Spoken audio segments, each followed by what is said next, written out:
The Middle Ages spanned 1,000 years, from about 500 to 1500. The first half was a time of relative poverty and economic stagnation. Then, around the year 1000, Europe rebounded.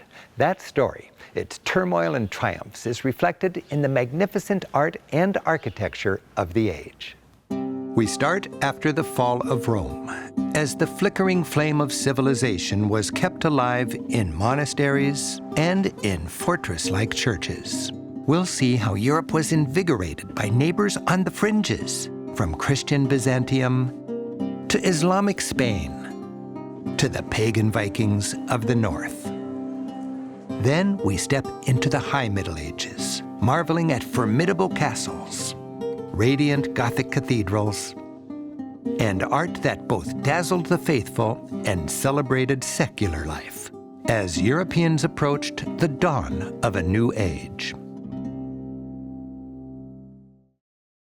By the year 1000, Europe was on the rise.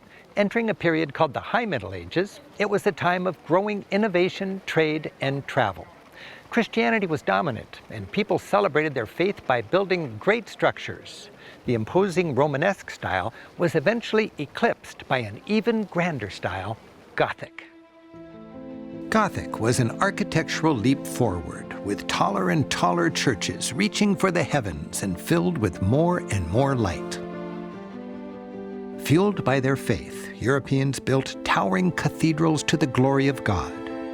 Each community tried to outdo the other, with churches featuring soaring naves, supported by elaborate pointed arches and flooded with light. Gothic seemed to be emblematic of a Europe moving upward and onward. The Gothic style was born in France in the 12th century. The cathedral in Chartres, one of the first, greatest, and most influential Gothic churches, captures the spirit of this age of faith, as the Middle Ages were nicknamed. Magnificent structures were built by the sweat of peasants, construction projects that dominated entire communities for generations, all for the glory of God. Towering churches like this became sites which, for centuries, broke distant horizons, heartening the weary spirits of approaching pilgrims. Gothic churches were taller and brighter than the earlier Romanesque. They were made with a skeleton of support. The key to Gothic is the pointed arch. A Romanesque church is built with round arches. With a round arch, the weight pushes down. But with a pointed arch, the weight pushes not down, but out. As a tour guide, it's fun to demonstrate this by building a Gothic cathedral out of tourists.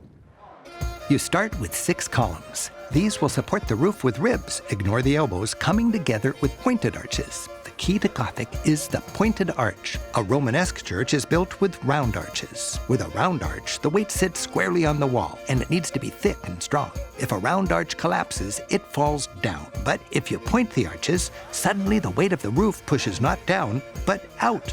So rather than thick walls, you need to buttress the building by adding support pushing in. So you need 6 more tourists to be buttresses. With buttresses rather than thick walls supporting the church, the walls are freed to become window holders, letting in more light. To free up even more wall space, you can make the buttresses flying buttresses, with their support flying in with more arches. Are you guys ready for a spire? Yes, we are. Now, when the spire is raised, because of the pointed arches, the weight goes out rather than down. And with buttresses in place, everything is solid. Windows can fill the spaces between the columns, and you've built a Gothic church out of tourists.